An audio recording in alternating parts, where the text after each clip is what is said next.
Aquele fim de semana de corrida em Imola não podia ser mais sombrio. Uma névoa de negatividade paira no ar. Domingo de corrida. Antes de entrar no carro, Senna fica olhando durante longos minutos sua Williams. A expressão de preocupação em seu rosto impressiona. Muitos falam em pressentimento.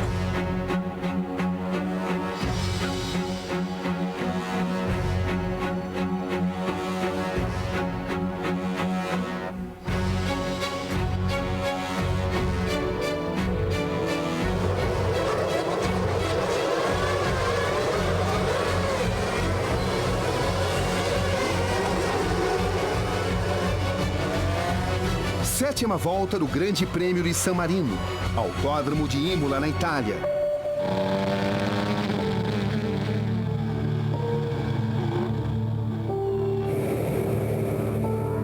Estamos nos aproximando da reta dos boxes, onde Ayrton Senna percorreu seus últimos metros. Schumacher estava logo atrás. A Tamburello se aproxima. Um campeão sob pressão.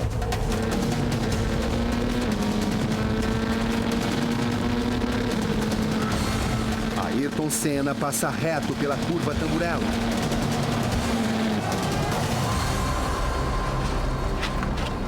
E choca-se violentamente contra um muro de concreto.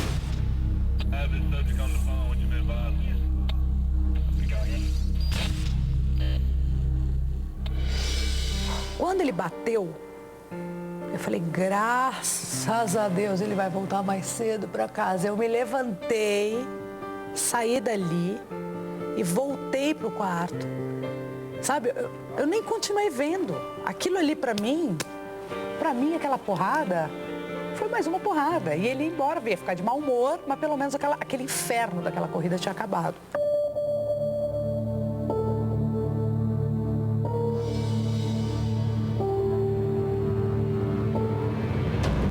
Esse é o TV Verdade Especial, 20 anos sem o Ayrton Senna. Recebendo hoje o Rodrigo Gini, a fera do automobilismo da Fórmula 1 do estado de Minas. E sempre tem a coluna dele lá, Sexta Marcha, segunda-feira, depois de corrida, sempre tem. E tem o blog também, que é Sexta Marcha também, né, Rodrigo Gini? Facinho de achar. Facinho de achar. Ô, Gini, esse dia da corrida, você viu aí a Galisteu falando, que bom que vai voltar para casa. Vários amigos deles deram entrevista dizendo que recomendaram a ele que não corresse e disse que ele teria tido uma conversa com o dono da Fórmula 1, o Bernie Eccleston, né? Dizendo para o Bernie Eccleston, suspende a corrida porque o trem está feio, que está inseguro, morreu o Ratzenberger ontem, o Rubinho bateu e o dono da Fórmula 1 teria dito para ele, você é um campeão mundial, você tem que lidar com isso, nós temos compromissos assumidos e vai ter a corrida. Teve isso mesmo? Até onde a gente sabe, sim. Tem uma outra coisa, quer dizer, essa relargada, no momento em que ele sai, foi por causa de um outro acidente muito sério, que foi a Lotus do Pedro Lamy, que foi parar quase na arquibancada da reta do boxe. Também bateu.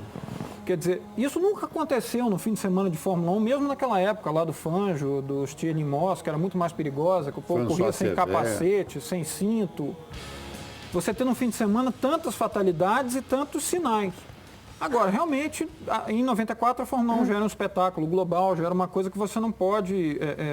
era muito difícil você se render evidência, ainda que o Senna tomasse a frente. Teve aquela corrida do Lauda, né, a famosa corrida lá de 76, que os pilotos fizeram um movimento para, não, vamos parar, está chovendo muito e tal. Alguns pararam, outros continuaram e correram embaixo do dilúvio, tanto que o James Hunt acabou sendo campeão do mundo. Então, você imagina em 94 com a Fórmula 1 muito mais global, muito mais acompanhada, mais assistida. Milhões de patrocínios. Né? E interesses e patrocínios. É uma coisa que... Eu me lembro que a minha sensação, quando eu vi a batida, eu falei, gente, não pode acontecer. Não tem mais nada para acontecer nesse fim de semana. Não é possível, não tem... Era uma coisa que não... A bruxa estava solta. Com ele ou com quem fosse... Agora era inconcebível. Nós vamos ver um trecho agora, quero até que o Jairinho preste atenção. Antes eu quero fazer um registro, que eu assisti um programa esses dias, onde o Reginaldo Leme falou uma coisa que eu adorei, que todo mundo tenta remeter essa imagem do Ayrton Senna aí, segurando no carro e no aerofólio, né? Antes da corrida, todo mundo diz, pode até frisar essa imagem na hora que chegar, todo mundo diz que ele já estava prevendo que ia morrer, que era o espírito, que ele estava ali já. Todo mundo fala que foi isso. O Reginaldo Leme é um dos maiores também na área do automobilismo, ao lado do Rodrigo Gini. Essa imagem, pode frisar se der. O Reginaldo Leme falou assim, pelo que eu conheci do Ayrton, eu tenho certeza que ele estava olhando para o carro e perguntando, cadê o defeito? Onde esse carro está errado? Eu preciso consertar esse carro, cadê o problema? Porque ele era perfeccionista. Será que as mudanças que eu pedi foram feitas? Será que vai dar certo? Será que o pepino era esse? Ele falou que ele estava pensando nisso. O que você acha, você que é psicólogo? Pois é, Carlinhos, quando a gente pensa em Hunt, essa coisa toda de 76, né? A Rescat lá em 74, 75, que era de um lord inglês, tem aquele filme Rush, filme até muito bom, de um ótimo livro, Corrida para a Glória, recomendado aí para a rapaziada que gosta de ler de Fórmula 1. A Rescat, Carlinhos, ela tinha champanhe, belas mulheres, o Hunt ficava peladão, de cueca, recebendo a rapaziada. Quer dizer, o Senna é um camarada... uma diversão, né? Correr para eles era uma grande festa. O Piquet também. O Senna é um cara diferente. Ele estava naquele momento ali olhando algo que é, na minha opinião, né? Matemática e física. Ele estava olhando a questão assim, o que é possível de se fazer não, aqui. Jair, a gente não pode esquecer que naquela situação, quer dizer, ele foi, depois de muito tempo na McLaren, em 93 foi um ano difícil, que ele ainda venceu, mas não tinha equipamento legal. Ele foi para a Williams, que era a equipe de ponta, no lugar do Prost, e depois de 3 corridas não tinha pontuado e o Schumacher tinha vencido as 3, quer dizer, ele estava pressionado. Estava com 20-0, se não me engano. Na época era 10 pontos, né, para o vencedor. 27, eram 9 para o vencedor, ele estava 27-0. Quer dizer, ele chegou como favorito, ele chegou no que seria o melhor carro. Depois de passar por um período difícil na McLaren, era a chance que ele tinha de brigar pelo tetra. Tanto que no fim das contas o Damon Hill com esse mesmo carro quase tirou o título do Schumacher. Exatamente. Vamos ver a história da barra de direção remendada, que teria sido uma alteração pedida pela Ayrton Senna. Vamos ver. Poderia falar um pouco sobre essa questão? Não dá para falar sobre essa questão. A única coisa é que o carro é crítico, ele não tem o mesmo equilíbrio que tinha os 2 Williams dos últimos 2 anos. Senna tinha reclamado da dificuldade para dirigir. O cockpit, onde se acomoda o piloto, estava muito apertado. A posição do volante pressionava as mãos do brasileiro contra fibras de carbono, tornando as manobras ainda mais penosas. Exames constatam que a Williams e Senna se desgovernou em virtude de uma ruptura da barra de direção, uma falha rara. Para tentar dar mais conforto ao piloto, a Williams decide fazer uma emenda para levantar a posição do volante. Substitui uma peça de 25 milímetros por uma de 18 milímetros. Cortaram o de diâmetro inferior em 7 milímetros. E em seguida colocaram a outra extremidade na parte que restou do cano, soldando os 2 pedaços. O remendo leva à fadiga do material e à ruptura. Uma modificação artesanal, feita em parte no local da competição. Uma intervenção mal pensada e mal executada. É a conclusão dos peritos. A telemetria revela que ao entrar na Tamburello, a barra se rompe em 70% de seu diâmetro. O volante começa a oscilar. Senna percebe que algo sério está ocorrendo. Tenta remediar, reduz a velocidade. Consegue diminuí-la em 50%. Quando está iniciando a tomada de curva, nota que a direção não responde. Ele tira desesperadamente o pé do acelerador. Ele consegue reduzir de 310 km por hora para 230. Nos instantes derradeiros, a direção quebra totalmente e Ayrton fica com o volante na mão. Tudo isso dentro de um foguete que não diminui mais sua velocidade.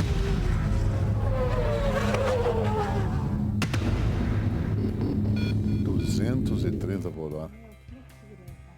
Tem um fato que a gente lembra que ele sofreu um dos braços da suspensão, perfurou o capacete, provoca o furo no crânio. Quer dizer, se tivesse passado 5 centímetros para baixo ou para cima, primeiro, provavelmente ele não teria um dano cerebral fatal. E outra coisa, hoje, com a evolução da segurança, até depois daquele acidente que o Massa sofreu quando levou a mola que voou do carro do Rubinho Barrichello, há uma viseira de um material que chama Zilon, que seria um material usado em coletes militares, aviões de caça e tal, que é super resistente e também impede esse tipo de perfuração. Quer dizer, evoluiu-se tanto em termos de segurança, e muito em parte por causa do que aconteceu com a Ayrton, que um acidente como o dele hoje não provocaria com certeza uma fatalidade. Agora, interessante, Carlinhos, é que na Itália, o laudo pericial, ele considera pouco isso, né? Porque o que acontece?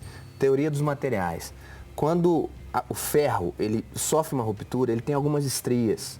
Então, o que dizem é que a estria que faz com que se tenha essa conclusão que o Cabrini colocou, pode ser também do próprio impacto. A questão que se conclui do inquérito na Itália é: com a redução da velocidade e do aquecimento dos pneus em função do acidente do Lamy, isso era a primeira volta lançada depois de 7, o pneu ele reduziu um pouco em termos de diâmetro, em termos de pressão. O carro era muito baixo, então há questões de segurança que depois até entraram na ideia do próprio regulamento. Umas coisas difíceis. O que tem na entrada é que o carro se torna um jet ski na hora que acontece ali. Então, mesmo ele a 230 por hora, ok, com 70%... É como se ele estivesse andando sobre a água. Então, ele entrou como jet ski, entendeu? Porque o que aconteceu? O carro encosta no chão, ele não tem tração mais, e aí ele vai direto. Então, essa questão da barra de direção e da pressurização de pneu ainda é uma questão pensada. Mas então, doutor Jorge, foi um erro essa modificação ergométrica, a modificação da ergonomia, isso, que foi um improviso, como falou ali? Isso aí, em esporte de alto rendimento, é quebra-galho. Quebra-galho. Então, foi feito um quebra-galho para poder dar um conforto maior. Outro dia lá da Infraero, isso. É o tal negócio, quando você lida com... É um esporte, por mais individual que seja, você está ali como representante de uma equipe de 200, 300, 400 pessoas. E essas pessoas têm que ter muito claro que a sua vida depende da eficiência do trabalho delas. Então, é um trabalho de equipe. Ao se fazer isso, ainda que fosse para atender um desejo do Ayrton, uma intervenção dessa teria que ter sido pensado com todo cuidado, mesmo porque a imagem ficou negativa para a equipe. Agora, também. Houve condenação. O Schumacher, outro dia falou, eu comentava isso com a Iris antes do programa começar, assim. Para qualquer piloto de Fórmula 1, e a gente que curte velocidade, o Gene gosta de rally, eu gosto muito de moto, se você perguntar para um piloto, né, assim, o que você quer? Você quer um carro seguro, você quer um carro rápido? O cara vai falar um carro veloz. Porque o cara quer velocidade, não quer nem saber da segurança. Então, Iris, me fala em velocidade, o coração dele também andava 1000 por hora, né? Xuxa ou Adriane Galisteu? Bota a imagem das duas. Agora você me colocou numa saia justa. E aí? Ué, Carline, eu te disse, eu conheci o Ayrton, assim, num final de semana. Agora, as minhas conclusões que eu levei sobre a pessoa que eu conheci, que era um homem, assim, introvertido, na dele, ele se distanciava, às vezes, do pessoal conversando e ficava no cantinho. Então, assim, eu não vi aquele cara auê, badaleiro, não. Eu acho, assim, história de Xuxa, a Xuxa, eu tenho minhas dúvidas sobre ela sexualmente falando, ponto. O que você está querendo dizer? Não sei, ela tem para mim uma dúvida aí, no pedaço. Eu ainda não cheguei a entender essa Xuxa. Agora, a Adriane Galisteu não, ali é uma mulher bacana, não tenho nada contra ela, é uma mulher pegadora, agora está casada. Pegadora, gostava de namorar. Gostava. Pegadora que chama? Pegadora, gostava de pegar. De pegar ela o quê? só pegava e não se amarrava. Pegar o quê? Pegar gatinhos, namorados. Namorar, gostava de namorar. De namorar. Ah, pegar. Você vai pegar. E aí, eu acho que ele ficou apaixonado por ela. Eu acho que ela pegou e ele gostou. Eu acho que ali teve paixão, teve amor. Teve amor, entendeu? Vamos lembrar um presente, então, que o Cabrini mostrou, um presente que o Senna deu para a Galisteu. Galisteu segundo. A Iris foi a que pegou direitinho e ele apaixonou. O que foi, diretor? Marlene Matos está ligando para cá? Depois do programa, a Iris atende a Marlene Matos. Vamos ver o Cabrini com a Galisteu. O que foi? Parece que o Senna deu um carro de presente para ela. Deixa eu ver.